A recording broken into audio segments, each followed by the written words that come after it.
Hey everyone, this podcast is part of Story Mode, the podcast network of Gamefully Unemployed. You can support us and gain access to other great exclusive podcasts at patreon.com/gamefullyunemployed.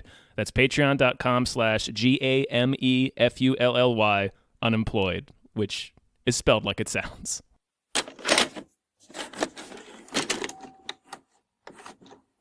Oh no! Oh, hi everyone. Your tone is so grim. I have a headache. Like you're about to tell him about a horrible accident.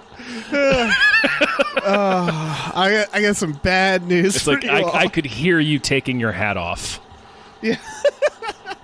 It's like we're driving up to some fucking country home in 1943 to give a woman an American flag.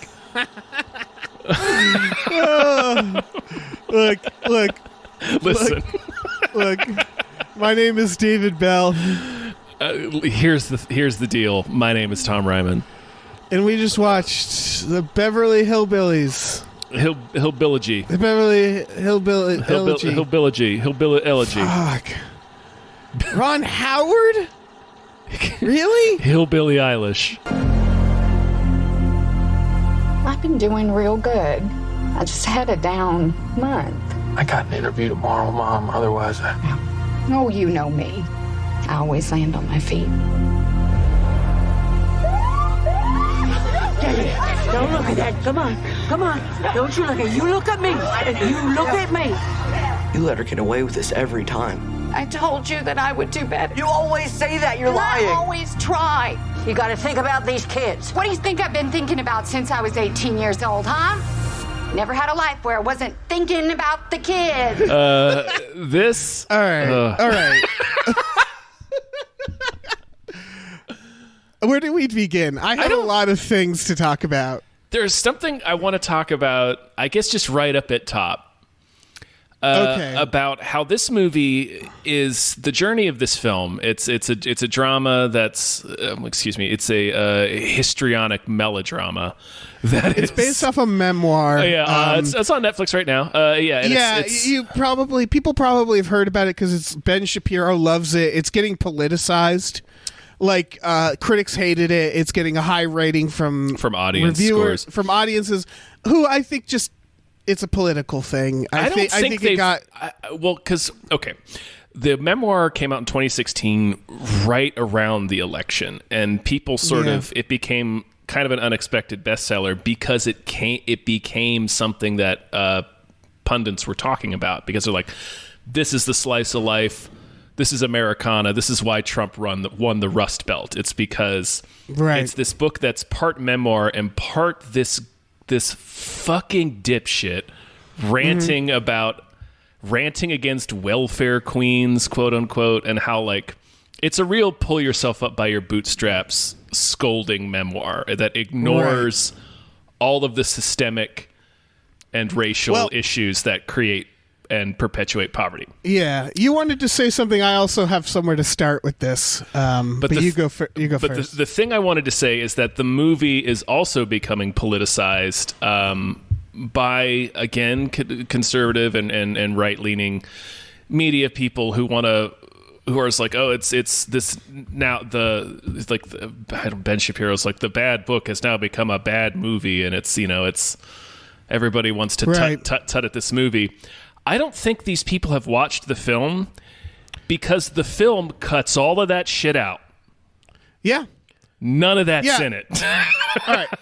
So there's two layers here. Yeah. One is it's a bad movie. It's just a bad movie. Mm-hmm. Like we can go into that. It is a bad movie. The other is it's a dumb message, and they're kind of one and the same.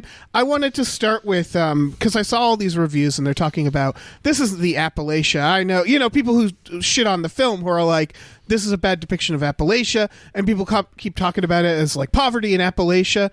This takes place in Middleton, Ohio, which isn't in Appalachia. Right. It's on the border. It's right outside of Cincinnati, and I went ahead and looked up Middleton, Ohio. It has a 12% poverty line, below poverty line. That's twice. Compare that to Baltimore. Baltimore twice as bad. 23%. In actual Appalachia, the average is bigger than that. It's 17% of people. In Kentucky, it's 25%. Middleton High School got a $96 million renovation in 2016. It's not a poor town. It's not a rich town. But it kind of cuts to the main problem I thought was with this movie, which is that, Tom, I did vandalism as a kid, right? Sure. I got into some trouble. I did vandalism as an adult. Yeah, that's sorry. When I say a kid, I do mean like 25. Yeah. No, but like as a kid too, I got into some trouble, some drugs. We started a little poor, but then became middle class, upper middle class. I've seen arguments. I've lost friends to drugs. None of this means I should write a memoir that becomes a movie. I'm not saying it isn't hard. I'm not saying life isn't hard for people. I'm saying that some things aren't movie level of drama. Yeah, this is. And Middleton, again, not the worst place in America. Well, and this is something. This guy's life, not the worst life. Yeah. Just average. Pretty average. Especially for people who grow up, or not even grow up in the Deep South, because you keep pointing out he actually grows up in Ohio. But it's like the movie. The movie begins with flashing back to this character as a teenager in 1997, which felt like a personal attack, because I was like, well, that's not that long ago, and then I counted. You're like, oh no, oh stop shit. Stop it right now. That was the year that Val Kilmer's The Saint came out. Yeah. He goes down to the watering hole. A guy says, don't get bit by a cottonmouth. Yeah. Because it's folksy. It's very folksy, but it begins with, he's like doing some waxing poetic about his people. It's like, my people come from Kentucky. And he's like, and I spent every summer I spent in Kentucky was the greatest summer of my life. And then we never go back to Kentucky, and it's never mentioned again. Yeah. In terms of like why it's a bad film, also, this movie is disjointed, and the protagonist doesn't change or do much of anything. Okay. He just narrates. The protagonist, we should point out, his major journey in this film is the completion of his arc is that he decides to cut his mom off to go to a job interview at a law firm. In the first like 20 minutes, he's in Yale, and I was like, "Oh, so you're fine." But so you're better than most people. So you're better. Okay. So you're better than 95% of the population. You're doing better. Yeah, the moment they show the swimming hole scene and a bunch of kids dunk him underwater, and which is something that has happened to me. It has happened to 90% of the people in the world. Bullies dunk you underwater if you're at like a pool party, and the narration says things could get pretty tough in Jackson. And it's like, oh no, you don't know that this happens to other people. Like you don't realize that this isn't that bad. And that was like a lot of the scenes was like, I almost shoplifted a calculator, and it was like, oh, you sweet, gentle child. Oh, you sweet summer child. Do you know how much shit I've stolen? Yeah. It doesn't help that I've been rewatching The Wire. Oh, gosh, yeah. And so it's that where it's like, oh, my goodness. You know, a program that actually addresses poverty and the systems and machinations that keep it in place and perpetuate it. And here's the thing. It's not about like class necessarily. Like I was thinking of another film, Good Will Hunting. Say what you want about that film, it's a successful film, and he's not that badly, like he's not like, it's not about poverty, it's about a character who's from a certain place and a problem child having to break out of that to find happiness. Yeah, good. There's an element of that in this. Good Will Hunting's about access. Yeah. And it's not. Again, it's that thing. Is we don't have to compare everybody's tragic lives here. No. But it was told. Good Will Hunting is told like a movie. Yeah. Like where it's like it's not the stakes aren't that high. It's about a guy getting to like a white lower middle class, or I guess lower. I don't know. It's about this guy having a journey. He's blue collar. Blue collar. He's working at a construction site. Yeah, and it's about him trying to show his potential and getting past his culture and you know all that. And it's like what compels us is that it's fun characters that we like and want to see succeed. Oh yeah, and also Casey Affleck. Like, yeah, but it's jacking off into a baseball glove. Yeah, and so it's not ultimately it's not about what the situation is. It's about telling a story that's compelling about characters that we like. Yeah. Now, I sent you a text early on when you started this movie. And I said, without spoiling too much, let me know when you spot a single likable character. And you never texted me back. No. The girlfriend is the closest. The girlfriend who my favorite part in this movie, by the way, is when he's talking to his girlfriend about how his family is terrible or how they came from nothing, and she's like, "Oh yeah, that's kind of like my father too." And then we never hear about it again. And I'm like, I bet her family has a way more interesting story. That is such okay. That's one of the biggest problems with this movie is like she says, "Oh yeah, my father came to this country with nothing." His girlfriend's Indian. Yeah. He's like, "Yeah, he came here with nothing." And we just blow right past that. Yeah. And I was like, wait, I want to hear, why isn't this movie like about her? I'm not saying her life is particularly hard, but it's probably slightly more interesting than this one. Yeah. It's like neither of them are probably, you know, there's a scene where it's like, he's a dishwasher. And it's like, yeah, I was a dishwasher for like a decade. Yeah, man. Everybody it's is. Good pay. Yeah. Yeah. It's so unremarkable. It is, and it's so that's. God, there's so many points I want to make about this movie. Yeah. Remember when he gets? Oh, sorry. I was gonna say one of its biggest problems is that it blows past the stuff that's important. Like it just like you mentioned, it starts. Well, the movie's told in two different timelines. One in present day, which is actually like 2011. Or whenever he was writing this memoir, this fucking self-aggrandizing memoir. And then it's flashing back to the late 90s when he's a teenager. It starts with him already in his second year, I think, or second semester at Yale Law School. Yeah. And we get a little bit where he explains he joined the military for a little while when he turned 18 and then used the GI Bill to go to Ohio State and then got to Yale. Never explains how that happened. Yeah. Like where does he get the money? Like how does he get, cuz even if you pass the test, it's like incredibly it's a selective school.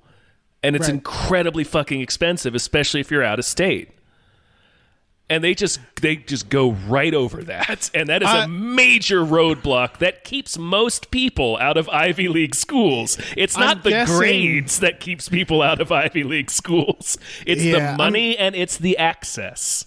I'm guessing the reason they skip that is because it doesn't fit with the narrative of the bootstraps. Mm-hmm. That's my guess. I don't actually know. Don't know. Yeah, this is a memoir. Like this is an actual person's life. So, but this does feel a little bit. I get the vibes of those articles who are like, "This is what you got to do to just get out of debt, kids." Mm-hmm. And then in the article, the person like mentions that they won like $100,000, or that they're living in a condo that their parents are paying for. Yeah. There's it's like, oh, there it is. There's the thing. Like at one point, we're shown a scene where he's in like his academic advisor's office, going over how much money it's going to cost. This scene pissed me off so much, and it's such a big. This scene exemplifies this movie's biggest blind spot and the memoir's biggest blind spot. But like the movie doesn't even dwell on this topic. Anyway, he's in this office and he says. He's looking at the numbers, doing the books, and it comes out to like $25,000 or $28,000 for next semester, and he's getting slightly less in financial aid so he won't be able to cover it. So he's worrying a little bit, which means he was the previous semester he was getting enough financial aid to cover that, which is a fucking lot. Yeah. And then he says, and then his academic advisor's like, oh, I know it's slightly less of a financial aid package than you got last time. And he's like, but I'm already working 3 jobs. How am I going to pay for this? And when he said that, like, I'm working 3 jobs, I'm like, is this 1979? Right. Like, what?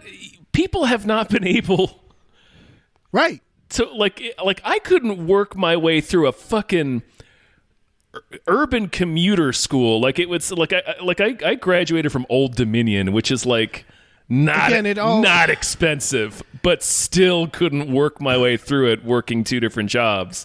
I haven't dug into this guy, but it really does feel like so there's some fibs being told here. So the idea that he was the idea that he was earning over $20,000 a semester working 3 jobs, and also still being able to handle his class load because he's going to fucking Yale Law School.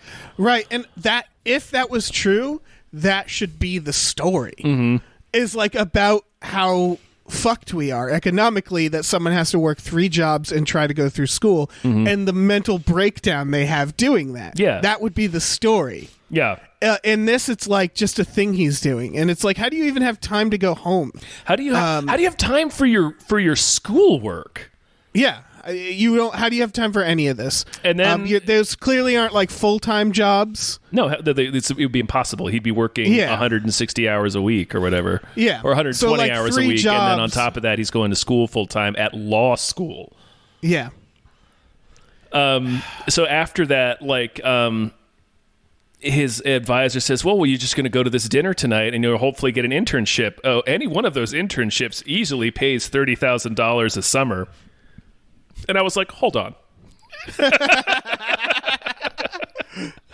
Hold the phone. Couple of things. Are we not going to...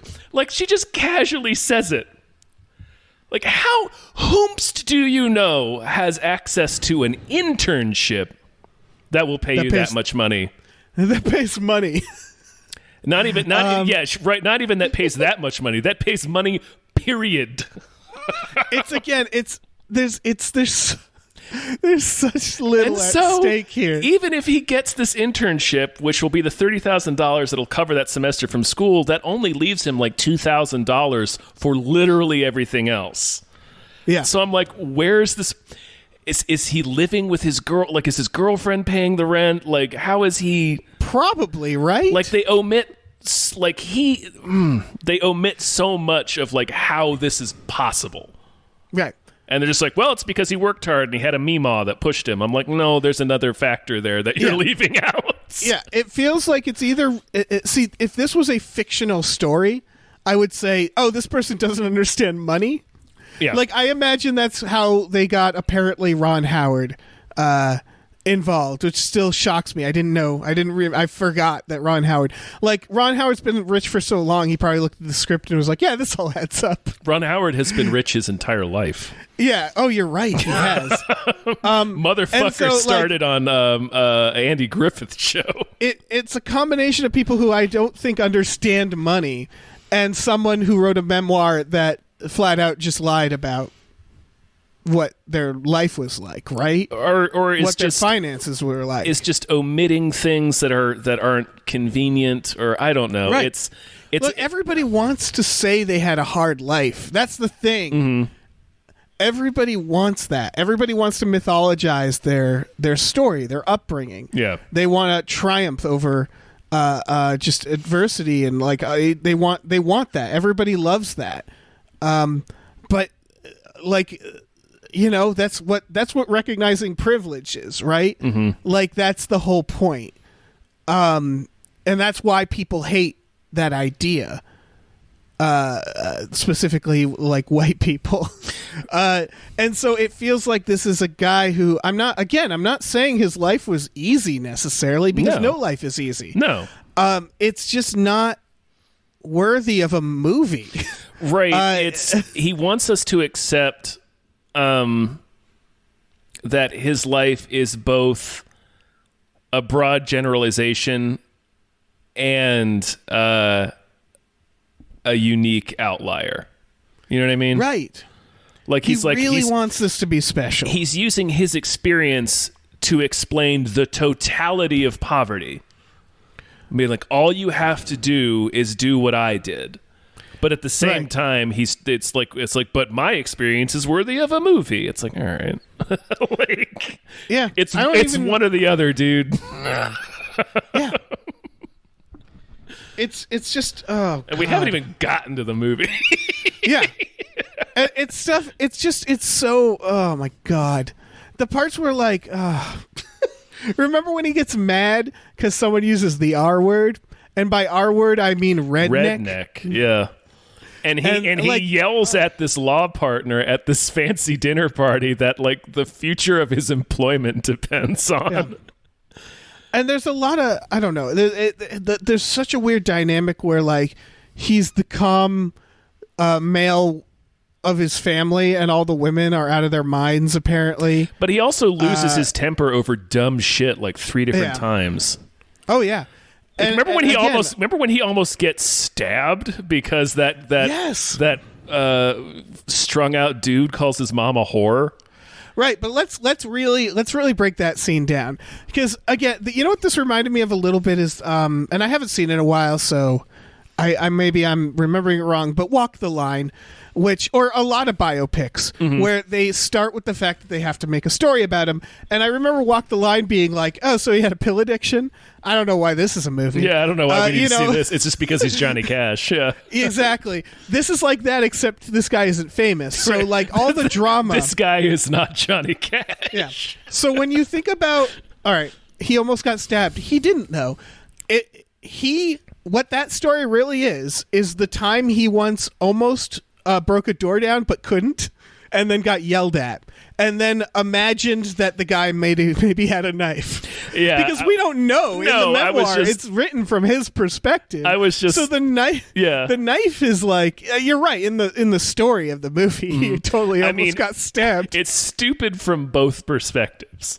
Because it's really just like such an impotent explosion, impotent and useless, and like terrifying. Like, he gets yelled at by this woman and her 2 children, and it's still like he's standing there staring at them, and she's like clearly terrified and telling him to leave the building. It's like some unrelated neighbor in this duplex, and it still takes him like a solid 45 seconds to finally walk away down the stairs.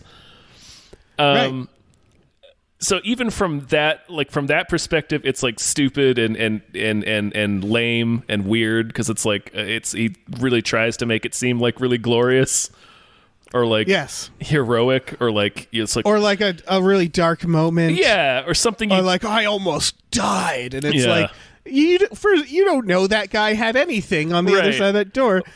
That's like from the reality standpoint, what I was talking about. It's this is just a stupid thing you did. You're lucky you didn't go to jail, or that somebody didn't get hurt.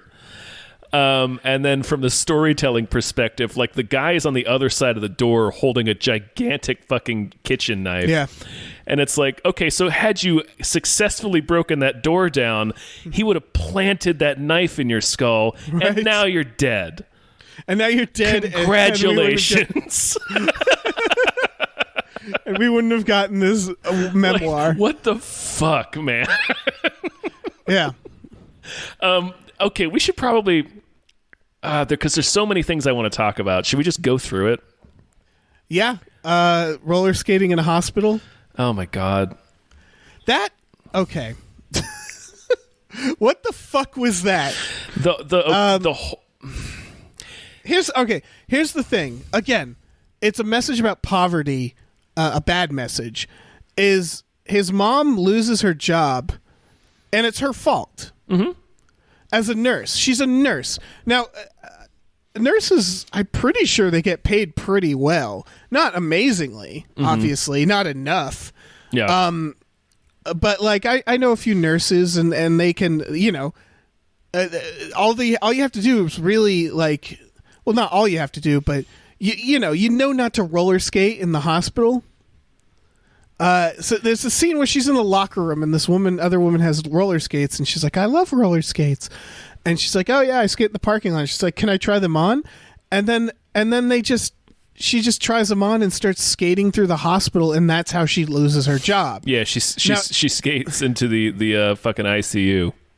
Yeah, like a fucking cartoon character. Well, she's high when she does it. Oh, right, she's high, yeah. But, all right, I guess this is what it is if you wanted to actually say something about poverty, all right, if that actually happened, and you wanted to say something about poverty, you would talk about, like, they briefly mention it, but they don't really, about how she got addicted in this hospital, like long hours and like dealing with death. Okay, and probably access to pills.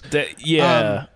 And show like what actually happened. They make it just seem like, look at this fucking idiot. That's skating through the ICU. That's the That's the they biggest make it her problem. Fault. Yeah, she's poor. Yeah, that's the biggest problem with Amy Adams' character. Is she's the main character. JD is his name. She's JD's drug addicted, seemingly bipolar, just angry mother who goes from 0 to shrieking her head off in 3 seconds. Right. But the only things we get to see of her are like random scenes of just red-faced melodrama. She's either screaming her head off, losing her mind, and trying to kill him in a car, where she's like, I could kill us. I could just kill us both, and then you'd see how grateful you should be. Or she's getting high and roller skating to the hospital like an asshole. But we're never shown her good moments. We're never shown, like you said, the elements that led to her addiction. We're sort of given the idea that part of her issue is that, because we're told a few times how smart she is. Like, she was salutatorian in her high school class. Right. But she had kids at 18 and had to essentially give her life up to raise her children, and she resents them for that. But we don't ever really get... They just sort of pay that very minor lip service. They don't explore it at all. It's like they just keep skipping. They keep hitting the skip button to any moment of abuse from her or her fucking up. All we see is her meltdowns. Yeah, and so we don't see, like, again, it feels like they're skipping over things that don't fit the narrative or don't fit, like, that this person just selectively remembers, because that's all we get. But they're it's disjointed because they don't tell the story between it. They just want to show these moments. I can't stress enough that the flashback scenes literally just jump around. Right, because again, I don't think that this person's life was that bad. So, like, you have to sort of skip around to all the really bad moments, which, again, you could do that for anybody. Like, again, the mother in the film seems like she's a jerk. You know, it's not... Right. It's on her as well. But, like, since that's it, that's what they reduce it to, as opposed to explaining her more or giving her humanity. Right. Or making us like her or any character. That's the thing that, humanity is and empathy is missing from this movie. Because we're just giving these cartoonish characters that are... Like, you can't ever feel anything but mad at Amy Adams. You're just like, God, this woman's a pain in the ass. Like, I also hate to be around her, and that's the most you get from her character is you're like you're frustrated with her. Like, we never like her. Right. The main character also never seems trapped by it. In a way of, like, again, it's not like, he literally says in the beginning, I haven't been home in years. I've been here at Yale Law School. Right. It's because I've been watching The Wire, the scene in the car where she's like, I swear I'll kill us. Mm-hmm. And this is, again, this person's story from a teenager. I don't know. And then the cops get involved and are extremely helpful. Mm-hmm. And I just thought about The Wire again, where they have similar things, but because these are black kids in Baltimore, the cops are nowhere to be found. These kids are trapped. And so again, it's it's just a more interesting story than this, where it's like, and then the cops came and they were very helpful, or like he has cop friends, and like he never seems like he's on the wrong side of poverty. He seems like he has people who are in power who are willing to sort of help. He's not. He goes to Yale in the first 20 minutes, so it's just it never really feels like he's. Again, that the movie is doing everything it can not to blame society, not to blame systemic issues, or even point them out. Yeah, it does. It's not even that it doesn't brush against blame them every now and then. And so it's just like, get a load of my mom. She caused all her problems. Am I right? All right. So anyway, I went to Yale. Here's the completion of my arc is heroically leaving her in a motel room. Yeah. After I literally caught her injecting heroin into her ankle. Yeah. And just hoping my sister gets here in enough time after work to keep her company while I drive back to Yale to continue my fabulous life.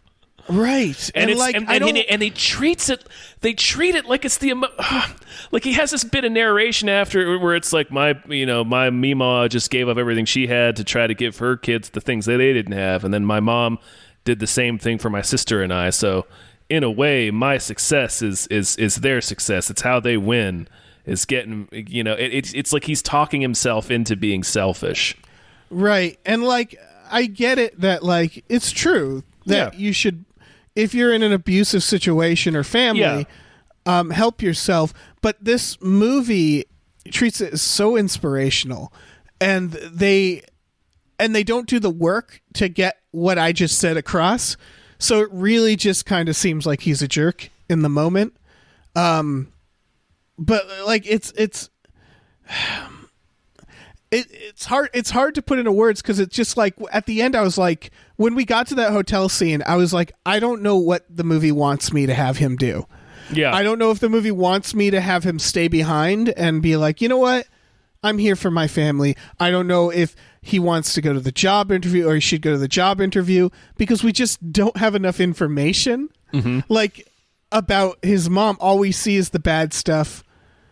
Again, I think about like Good Will Hunting, and this is laid on very thick in Good Will Hunting. Batfleck is like, you know what I want? Someday I'll come to work and you're not here anymore. And then at the end, of course, he's not there anymore, and he leaves behind the people who you would also argue needs him. But it's the point. It's also the point of the movie. And it's set up within the movie. Yeah. In this movie, it's not set up in any way. No, they push... Actually, I think they push towards him staying, because we get so many speeches from Glenn Close about how family is the only thing worth a goddamn. Right. And you'd think Glenn Close would be served as some sort of moral compass for him. But all she does is say a lot of folksy insults and watches Terminator. And like, it's partially it's because life is messy and doesn't fit into a narrative. And they didn't do the work to take this memoir and fit it into a narrative. You know, like you got to change things to make something worthy of a story in a movie. And by worthy, I mean enough bullshit that just functions as a story. Yeah, and it's 2 hours of watching people argue about stuff that's not that dramatic. Yeah, about like stealing a calculator and stuff. When they're arguing in the car, I was like, why do I have to be here for this? Yeah, why am I seeing this? Yeah, I would like to not be in this car, please, because it's just an old lady arguing with a child. Yep. About shoplifting, and there's nothing coming out in it. No, we're not gaining any new insight from this scene. Yeah. Like, and it's just so much of that. Like, she simultaneously is telling him, family's the only thing that matters. You got to take care of your family. You got to piss into this cup for your mom so she keeps her job, because she's your mom, and you just got to do it for her because she's your mom. And remember the close-up of him pissing into a cup? Yep. Why did that happen? Because, man, it's a hard-hitting drama. Why did we have to see this teenage boy's piss flying out of his horrible body? I don't know. Yeah, I don't know. But yeah, and then at the same time, she'll be like, "You've got to not have any friends and only pay attention to you got to work hard and you got to study and stay in school, but also I don't know, be ready to give all that up in an instant for your family. Yeah. So the movie is pushing two different messages, it seems to me. And then he just decides on one at the end. He's like, well, I've got to do what I've got to do. And they treat it like he has this bit of narration where he treats it like it's this noble, inspirational thing to do. And then the movie just ends. Like they do the text at the end that's like, by the way, the mom's been sober. Right. They don't show us anything. Like, okay. Like they show us him sitting down for the interview, and then it ends, and then it's like, he graduated from Yale in 2013. He married his girlfriend. They have kids now. Yeah. And his mom is sober now. And it's like, okay, but did he get the internship? Like that, the thing that was the point, the arc of the movie, and then also his mom's addiction. Like what happened with that? Oh, she's sober now. Right. I kind of feel like maybe we should have seen that. I don't know. And again, going back to Good Will Hunting, which apparently I'm going to bring up a lot, it's a similar choice. It's, do I go to this fancy job interview, right? Mm-hmm. Or do I stay behind? This movie has a moment where he's talking to his girlfriend all night, and it's done like a montage. Mm-hmm. And then he tells her, like, I'm going to be an hour late. Can you tell them? And she opens the door, and he's right there. And I thought, oh, so he's not going to do the interview. It's going to be like, I got to go see about a girl. He's got to do the Good Will Hunting thing where he's like, you know what? I need to find happiness. And they didn't do the work for their relationship for that. But then he just goes to the interview. And I was like, so there's no surprises here. There's no message. There's no, like... it really is just like, does he go to the interview or does he stay back with his family? Is he going to learn something there? Is he going to have any sort of arc? And then they're like, nah, you just go to the interview. Yeah, he just goes to the interview, and then we're not going to show you how it goes. Right. There's nothing. We're not even going to tell you if he gets the internship. Right. I can't stress enough how little of an arc he has and how little he learns about himself. Well, he's not or has really any epiphany at all. Yeah, and he's not really constrained. Like he's not trapped by any of this. Like at one point when he fucking haggles his mom into a rehab center. Right. And he is able to pay $3,000 or $4,000 right there by just spreading it out across 4 or 5 credit cards. Right. Again, something hoopst among us can do that. Something needs to happen in the movie. Yeah. I just needed it's that. It's like, oh yeah, I could pay it, and it's like, all right. Okay. I mean, was the fact that you have to spread it out across multiple cards supposed to tell us that? Right. There's so many scenes where it's like, when we were kids, we vandalized a place, and they do this like real dark music. It's like you smashed a toilet, man. Yeah, you guys fucked up a Lowe's. There's a scene where they're like, oh no, my grandpa died, and I wrote like, oh no, that's never happened to anybody before. And then it's just like grandpa. Okay, yeah, the grandpa's death is what sends Amy Adams spiraling. Yeah, and like she has a very extremely dramatic suicide attempt in the middle of the street. Right. And then she starts stealing pills at her job at the hospital.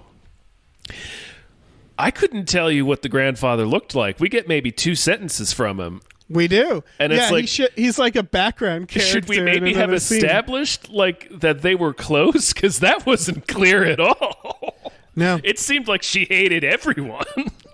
Yeah. Well, it's all skipping around. There's no fucking...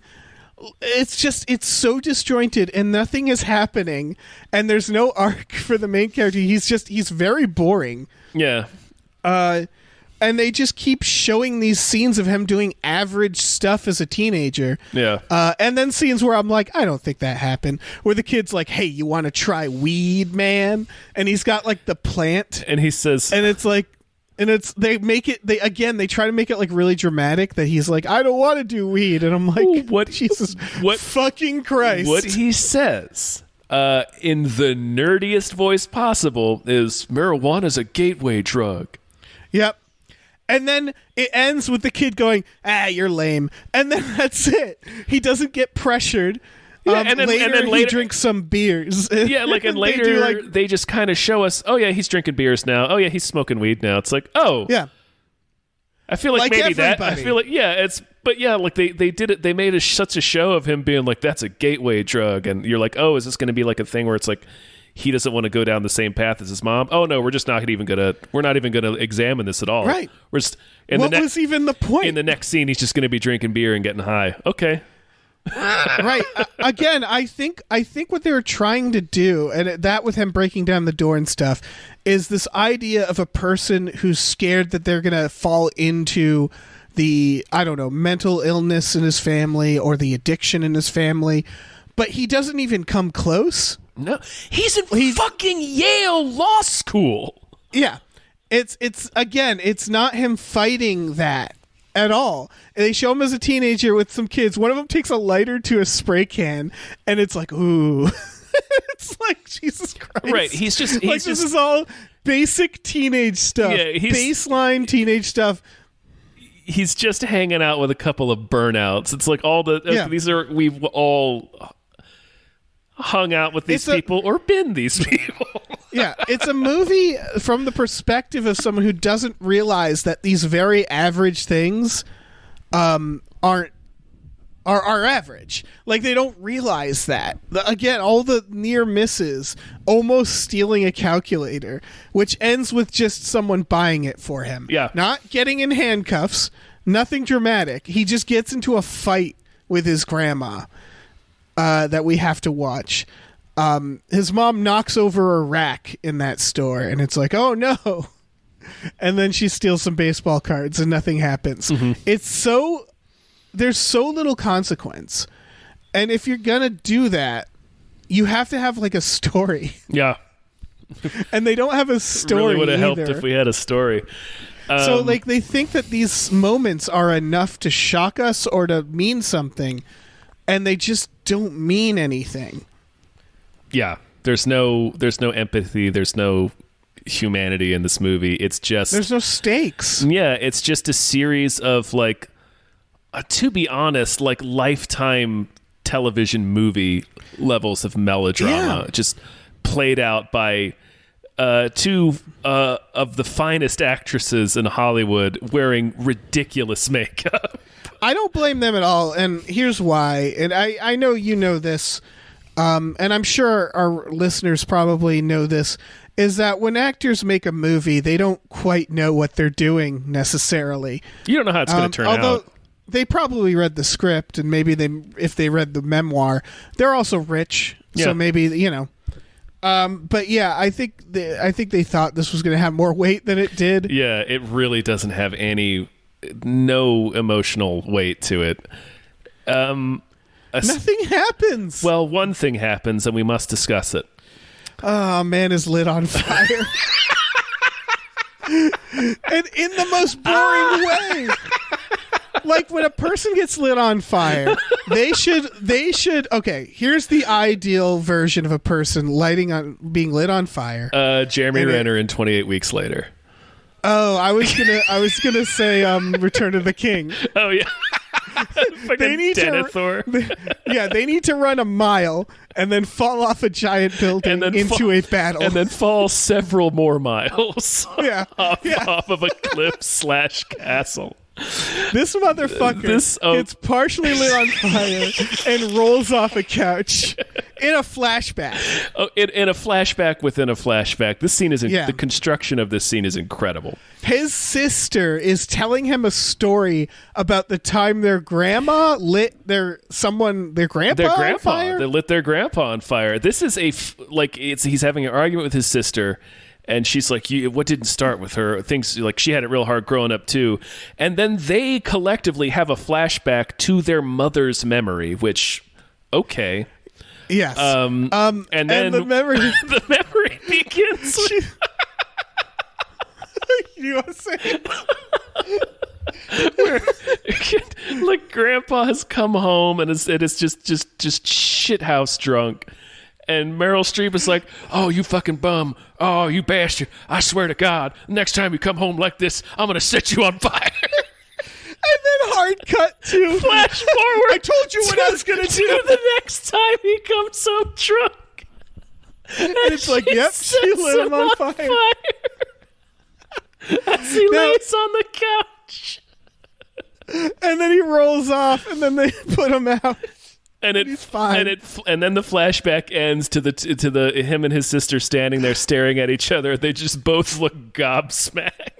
Right, like they saw the scene. Like they watched the scene. This is all right. There's so many layers here.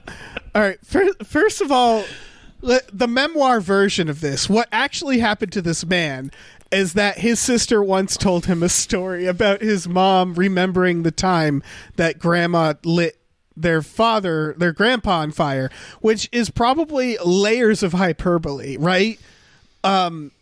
It was probably like, or maybe it wasn't. I don't know, but I'm just saying it's the story. The true story we get is I once heard a tale about a tale about a tale. Like that's the true story, and they treat it like it's so serious. The music, their faces, and it is so funny. It's a comedic beat. It's meant to be this like harrowing glimpse of like a domestic violence and a dysfunctional household, and instead it's just really funny. It's extremely funny. I told you I'm gonna set you on fire. I told you what I'd do, you bastard. It's so badly done. And then you're right. It's like they watched the flashback, so it's like it doesn't make. It's bad movie making. It's bad movie making. But when they come out of it, like the sister looks like she's just watched it for the first time, and it's ostensibly the one telling the story. Right. Oh my gosh! A man was lit on fire on his couch. Yeah. Just very gently lit on fire. Very gently lit on fire, and then rolls off. Lovingly lit on fire, I'll say. Yeah. Holy shit. This movie is... It's just... He talks about... like, the ultimate thread of this movie doesn't become clear until the last 25 minutes, and it's that he credits his success with his mama's tough love, with his grandma's tough love. And none of that even begins to enter the picture until like the last 25 minutes. You know what this could have been a movie about? Amy Adams is hardly in the movie. Again, maybe this isn't what happened to this guy, but we're making a movie. Mm-hmm. And it's about a teenage boy having to live with Glenn Close. And we get comedy out of her. Better comedy than what they give her. We get this teenage boy and this old woman who's scared that he's going to become his mother, and we do drama from that. We do drama, and we don't even talk. You know what? We don't even have to address poverty because clearly they didn't know what to do with the subject. They don't even. Yeah, they don't address it in this movie either. Really. So just have it be like she's proud of him that he graduates. She dies, and that's very sad. And like the mom is kind of in the background, and maybe he learns forgiveness with her, or maybe he doesn't. Maybe he does have to walk away, but then you have to make her like a really big villain for that to work. And then he starts his new life, and maybe it's like, you know, he graduates Yale or whatever, and his grandma isn't there because she died, and it's sad, and we're sad, and Glenn Close wins an award. Yeah, you know, we don't see any of that. No, we don't see any. We just see them fighting in a car. Yeah, like we never see any affection between any of these characters. We don't even see her fucking die. Yeah. Like they do a montage scene that he's narrating over, and at one part of it, it's Glenn Close clearly on her deathbed in a hospital, and he's there in his military uniform reading a Bible passage, and then we cut away into a different part of the montage. Right, and again, it didn't really seem like he liked her. He doesn't even move in with her until like the last 25 minutes. Right, the movie. it seems like it's written by someone who's mad. Yeah. And mad at their family and has a lot of stuff to work out. Yeah. And doesn't want to give them any credit for any real success he had, but wants to hang on to his culture and talk about how painful it is that he can't tell white wines apart and says syrup weird. Yeah. And like it's like, look at how different I am, and it's like, yeah, You're not that different, man. you're not that different. I'm sorry. Like, and again, like it's you still got to tell a good story. Like watching The Wire, you know, I know a lot of that is just based off of things. It's not a true story. But they use it to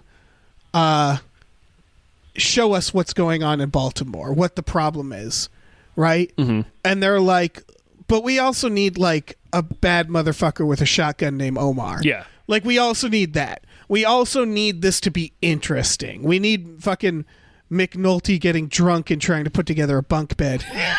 We need Idris Elba. We need that. Yeah, like they knew. They're like, no, obviously this is nobody's this charismatic, but like it's that. It's like you need to tell a story with good characters. And the extent of that in this is there. Let's give the grandma fun sayings.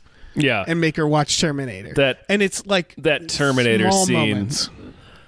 What does that fucking mean?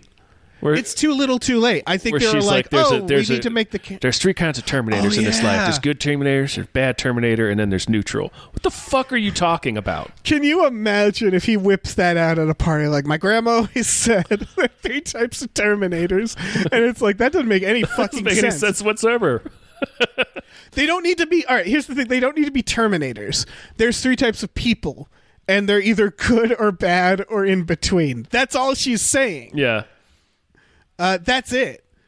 They don't need to be Terminators. Also, there are no neutral Terminators. Yeah, that's ridiculous. No Terminator is neutral. Who are the madam? neutral Terminators? A Terminator is programmed to kill. Yeah, or save John Connor. Or save, yeah. There's no neutral Terminator. Generals. There's no Terminator standing off on the side being like, I'm going to weigh my options. No. Yeah.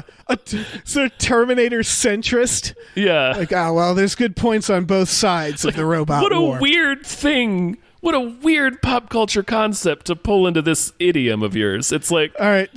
Tom, I hate to bring this up, but there are kind of neutral Terminators in the Sarah Connor Chronicles. They're not neutral, but they're on the side of the war. That's enough, and they Dave. kind of... Okay. No, that's fair. That's fair. That's enough. That's fair. That's fair. But she's not watching that. It wasn't out yet. No, she's not watching the Sarah Connor Chronicles. No. She's watching Terminator 2, where there's... Yeah. Good... What the fuck? It's such a bad movie. Don't watch it. Nobody watched this movie. It's not worth it. Yeah, they my God. I had a headache. This movie gave me a headache. It's long stretches of nothing happening and people fighting. And some not like truly fascinatingly bad filmmaking decisions. Yes, and some extremely tone-deaf thoughts about poverty. When they're even there, it brushes up against the topic. Like the movie, to be clear, cut all of his direct commentary that made his memoir such a hot button of controversy. It cuts all that out of the movie, right? As it should, because we don't need the character ranting at the screen about bootstraps. You know, like they're trying to tell a story. I think this is the problem, right? Is that the memoir... All right, I don't like this author, but in his, I guess, defense, is if you're writing a memoir and it's more about commentary than here's my upbringing, and he's just using his upbringing as an example, then you definitely shouldn't make a movie just of his upbringing, right? Because that's not interesting enough to be a movie. Right. Even the author knew that when he wrote his book. He had to extrapolate something else from it. Yeah. He was like, I can't just write about my upbringing. I have to give a bunch of commentary. And again, I don't. It doesn't sound like that commentary is very good, but he at least knew that. And this movie doesn't. It's just a boring ass story. Yeah. It's the scene in Walk the Line where he like can't start a tractor, and I was like, why am I watching this? It's that for 2 hours. Where it's like, I don't understand why this is worth watching. Yeah, why is this a film? Yeah, I am not seeing anything compelling or anything the least bit dramatic in this movie. Yeah. It is a home video with Glenn Close in it. Oh, shit. Fucking Any other thoughts? Hillbilly Elegy. No, I think we got them all out. Just that, once again... This is why, by the way, I said the good reviews must be political, because I'm like, nobody can like this. Right, because this movie is fundamentally bad. Like it's just poorly constructed. It's boring narratively, in terms of filmmaking, in terms of pacing. It's all over the place. I can see why someone like Ben Shapiro would like it, because he'd be like, "Oh my God, they broke a toilet. That's so dark." Yeah, like I could see this being real hardcore for someone like him. Yeah, someone who's a dweeb who doesn't. Someone, who doesn't have any experience privilege outside of his own. Yeah, yeah, doesn't expose himself to other points of view or cultures. Yeah, but like an average person, and by I mean like like most of America, regardless of class or where they grew up, will see most of this movie as not only relatable, but like boring relatable. Yeah, is like, oh yeah, that's what it's like to be a mediocre white guy. I mean, I guess that means I could do. Tom, do I get a memoir? We could do it, man. Fuck it. Apparently, we can. Yeah. If Hillbilly Elegy gets to be a movie. Yeah. Yeah, man. Can write about how hard my life was. Yeah. Because I had a fight with my parents once. Fuck this movie. Yeah, this movie's dog shit. Okay. All right. That's all enough. right, folks. Thanks for listening. Yeah. We have a Patreon, patreon.com/gamefullyunemployed. If you check it out, you'll find exclusive podcasts like Tom and Jeff Watch Batman and Fox Mulder is a Maniac. Check out us on wherever you found this podcast. If you go one podcast before, you'll find an episode of Fox Mulder is a Maniac that's free. Yeah. So you can get a taste there. Mm-hmm. Yeah. And maybe drop us a review on the iTunes or wherever. Yeah, it helps for fun. It helps us out when you do that. Yeah. Also, we have a store at tpublic.com/stores/gamefullyunemployed where you can get t-shirts, masks, mugs, stickers, all kinds of stuff. We got a bunch of new designs in. They're all great. They're great. They're glorious. And yeah, do those things. Check out our Patreon. Check out our store. Leave us a review. And don't watch Hillbilly Elegy. Not if you've listened to this to the end. There's no reason for you to watch it. There's no reason. You should be making that decision yourself. Like, I'm never going to watch this fucking movie. Yeah. I need you to cut it off like it's Amy Adams. Yep, just abandon it in a hotel. Abandon it in a motel. Yeah. And never think of it again. Nope.